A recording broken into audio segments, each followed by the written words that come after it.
నమస్తే మిత్రులారా, నేను మీ శ్రీనివాస్ చౌహాన్ అడ్వకేట్. మిత్రులారా, మనం ఏదైనా ఒక ప్రాపర్టీ కొనుగోలు చేసినప్పుడు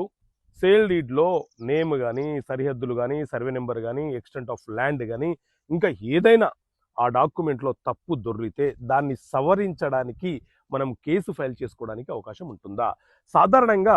ఎవరైతే అమ్మారో ఆ వ్యక్తి మనకు సబ్ రిజిస్ట్రార్ దగ్గరకు వచ్చి